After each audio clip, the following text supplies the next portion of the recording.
Yeah, I have a question about that, and I know I've asked you about this before because I feel like that's very different from the work. Like the work just keeps putting the attention on me, and and I do have questions about that because sometimes I feel like it's really helpful to look at just um, all of my own stuff and try to take a broader view that can sort of encompass everything. But sometimes I feel like it lets people off the hook too.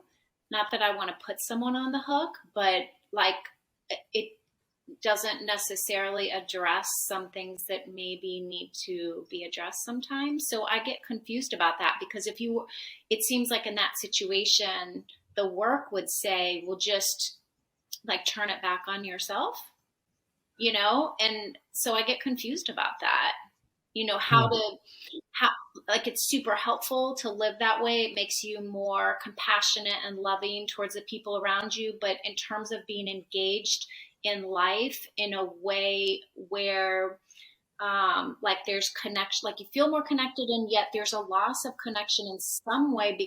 I feel like something is lost too in Yeah. the work, like some semblance of reality. Yeah.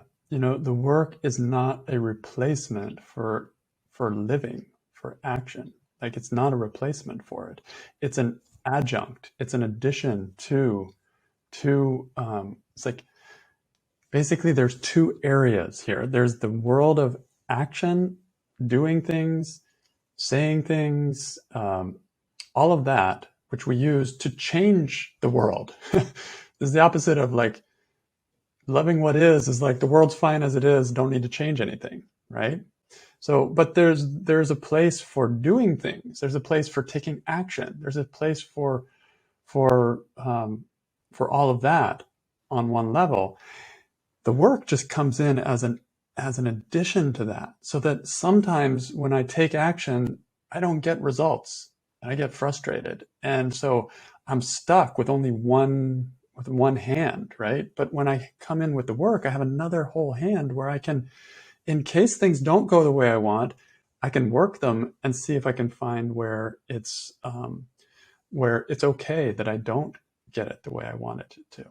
But in no way was the work designed to be like, oh, just take everything. Like, just don't, don't, um,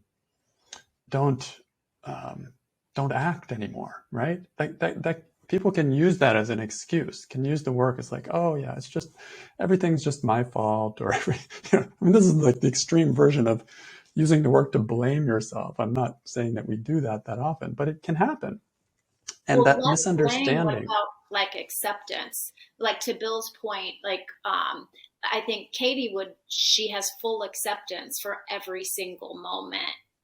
You know what I'm saying? Which Hmm. that feels different. Like I'm not saying she doesn't move through the world. She obviously does, and yet she has no desire to change anything around her.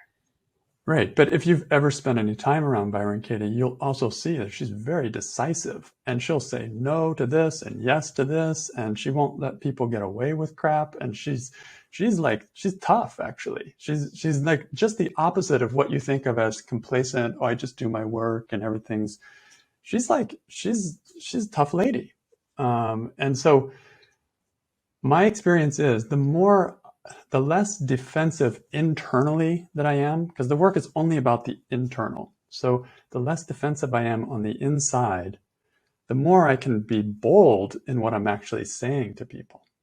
But when I'm defensive inside, I'm actually in a weak kind of place. And the only choice I have is to try to lash out. And it's always weak and it never really goes anywhere. And ends up coming right back to me. So as I do the work and I find my part, that's where you started, like finding my part.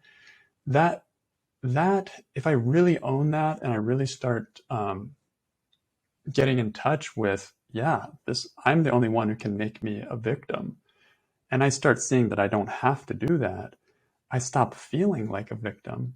And then when I'm in a situation that is even abusive, I'm I'm not thrown as much by it, and I'm in a better position to say, "Hey, no more. that doesn't work, or to remove myself from the situation, or to take some action, or to even just be understanding and diffuse the situation. There's so many options that show up.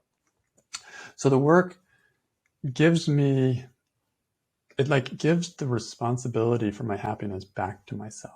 That's all. It doesn't blame me. It just gives me the options. And when I start to see it, then my actions often start to be less reactive. And in that, I'm able to be more decisive, more bold, more just like, hey, enough's enough of that, or whatever it is. It's the opposite of being a doormat, which is what sometimes people fear will happen if you do the work. So I have that's been my experience. I've become more bold. And I think it's because I'm less defensive internally. That's really it. Because that when I'm angry inside, when I'm defensive inside, when I'm upset inside, I don't have the creativity and the bandwidth to be to be creative in the way I deal with a situation. I have only one option, either fight or flight. Two options: fight or flight. And without that, without that reactive part inside of me, I have a lot of different options. I have a lot more options, and that's this growth of freedom that this is about. So the work is an internal thing, and it does not require me to stay in an abusive situation. It does not require me to just put up with things. It just requires me to get clear. It doesn't even require that. It just invites me to get clear of where is my suffering coming from. Is it coming from the situation, or how I'm thinking and what I'm believing about the situation? And when I start to see it's about what I'm seeing and believing, bam, I've got all kinds of options, because I'm actually the one in control here, not the situation of my happiness. Yeah. It's So super helpful when you talk about just that it puts the responsibility back on you, because from that place there's options. If everything is dependent on me, like I have choice everywhere. So it's not about blaming it. I understand that was really helpful. Good. Yeah, that is it. It's a subtle distinction there, but it's but that's my experience.